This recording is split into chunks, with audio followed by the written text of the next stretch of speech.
तो दोस्तों, अगर आप ये सोच रहे हो कि मैं आपको ये बताने आया हूँ कि कल मतगणना शुरू होगी और मतगणना शुरू होने के बाद में किसकी सरकार बनेगी या कोई ओपिनियन पोल देने के लिए आया हूँ या एग्जिट पोल के बारे में बात करने के लिए आया हूँ, तो ये बिल्कुल गलत है। क्योंकि एग्जिट पोल जितने भी आए हैं वो सब के सब आपने देख लिए हैं। सारे के सारे एग्जिट पोल आधे इधर के हैं और आधे इधर के हैं। कुल मिला के इस बार एग्जिट पोल को देखकर ऐसा लगता है कि ये सारे के सारे एग्जिट पोल कहीं ना कहीं सेट किए हुए हैं। बात अपन इस पर नहीं कर रहे हैं, बात अपन इस पर कर रहे हैं कि जो एग्जिट पोल आए हैं और भाजपा और कांग्रेस दोनों को अब आशंका है कि राजस्थान में सरकार किसकी बनेगी, और दोनों अपने अपने दावे ठोक रहे हैं। आपने देखा ही होगा कि पिछले 2 दिन के अंदर अशोक गहलोत भी राज्यपाल से मिलके आ गए और कल वसुंधरा राजे भी गई थी, वो भी राज्यपाल से मिलके आ गई। तो कुल मिला के दोनों के अपने अपने दावे हैं और अपनी अपनी वो जुगत लगा के बैठे हुए हैं कि भाई सरकार हमारी बन रही है और हम सरकार में आ रहे हैं। इसमें सबसे बड़ा जो अभी आज के दिन के अंदर जो खेल चल रहा है वो है बाड़ाबंदी का। जी हाँ, बिल्कुल। आपको बता दूं कि जयपुर से लगा के और उदयपुर तक बड़े बड़े रिसोर्ट, अच्छे अच्छे रिसोर्ट वो बुक कर लिए गए हैं, क्योंकि जैसे ही विधायक जीतेंगे और जीत के उनको वहां पे शिफ्ट कर दिया जाएगा।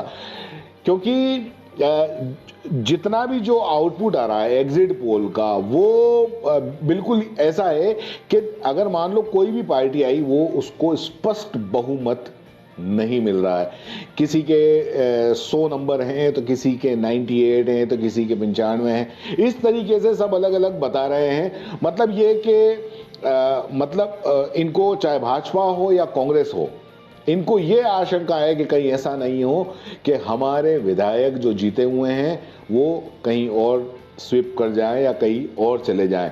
और खास करके बागियों को तो इन्होंने, बागी और जो निर्दलीय हैं उनको तो ऐसा घेर के रखा हुआ है कि मैं आपको बता दूं कि उनके लिए हेलीकॉप्टर खड़े हुए हैं कि इधर बागी या इधर ये जैसे ही जीतेंगे उनको सीधा हेलीकॉप्टर से उस रिसोर्ट पे या उस शहर के अंदर छोड़ दिया जाएगा, जिसके बारे में ना आपको पता है ना मुझे पता है। जी हाँ, मुझे भी सिर्फ इतना ही जानकारी है कि जयपुर में भी बड़े बड़े रिसोर्ट जो है वो बुक कर लिए गए हैं, चाहे भाजपा हो या कांग्रेस हो, और दोनों ने। और उदयपुर के अंदर भी कई जगह ऐसी है जहां पर उनको रखा जा सकता है।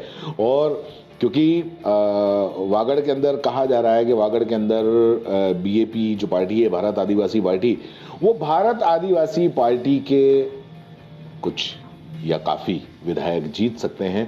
और उन पे अभी दोनों पार्टियों की नजर है, भाजपा की भी नजर है और कांग्रेस की भी नजर है।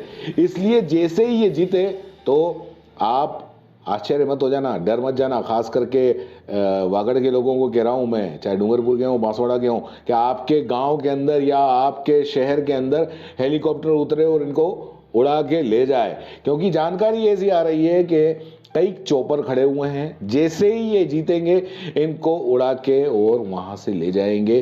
क्योंकि जो इनकी गणित बनने वाली है सरकार बनाने के लिए इनको निर्दलियों की काफ़ी ज़रूरत पड़ने वाली है। जो निर्दलीय जीतेंगे एक एक की मतलब बहुत ज़रूरत पड़ने वाली है। और कहा तो ये भी जा रहा है कि जो हॉर्स ट्रेडिंग का खेल है वो इस बार, बाकी की जगह की बात नहीं करता हूं, लेकिन राजस्थान में जम के चलना है।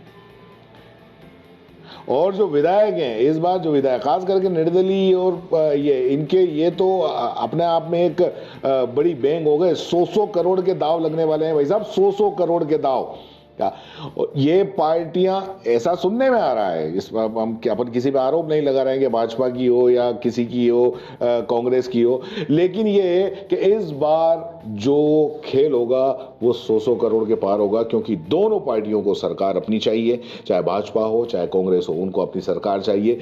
और अगर मान लो स्पष्ट बहुमत नहीं आता है और अगर स्पष्ट इसमें बागियों का या निर्दलियों का अगर इंटरफेयर रहता है तो वो बागी और वो निर्दली इन पार्टियों से चाहे जो मांग रख देंगे वो उनको माननी पड़ेगी। तो कल 3 दिसंबर है और 3 दिसंबर अभी तक बहुत ज़्यादा मतलब 24 घंटे भी नहीं रहे, 3 बजने वाले हैं और 3 बजे तक तो ये तय हो जाएगा कि सरकार किसकी बन रही है, भाजपा की या कांग्रेस की। आप नीचे कमेंट बॉक्स में जरूर बताएं कि आपके यहां से विधायक कौन जीतने वाला है और सरकार किसकी बन रही है। कल लाइव के अंदर हम का सुबह 8 बजे लाइव पे आ जाएंगे और लाइव पे आके खास करके आपको वागड़ और मेवाड़ के हर एक राउंड की आपको हम स्थिति बताएंगे, कहां से कौन जीत रहा है ये बताएंगे, राजस्थान के अंदर सरकार किसकी बन रही है ये बताएंगे, और बाकी के जो 4 राज्य हैं, क्योंकि मिजोरम में भी चुनाव हुए थे लेकिन मिजोरम के अंदर कल यानी कि 3 दिसंबर को काउंटिंग नहीं हो रही है, 4 दिसंबर को होगी। लेकिन राजस्थान, मध्य प्रदेश, छत्तीसगढ़ और तेलंगाना, इन चारों राज्यों की काउंटिंग होगी। वहां पर किसकी किसकी सरकार बनने जा रही है, कितनी कितनी सीटें आ रही हैं, इसका करीब करीब सारा बायोडेटा हम देंगे। तो कल हमारे साथ में बने रहिए और हाँ, चैनल को सब्सक्राइब करिए, क्योंकि आप लोग काफ़ी लोग हो जो नॉन सब्सक्राइबर हैं, हमारे वीडियो आप लगातार देखते हो, बराबर देखते हो, तो कम से कम भैया सब्सक्राइब करके चले जाओ। 1 लाख इस सब्सक्राइबर होने में आप मदद करें और फटाफट से ये 1 लाख का आंकड़ा कल तक कम से कम पूरा हो जाए।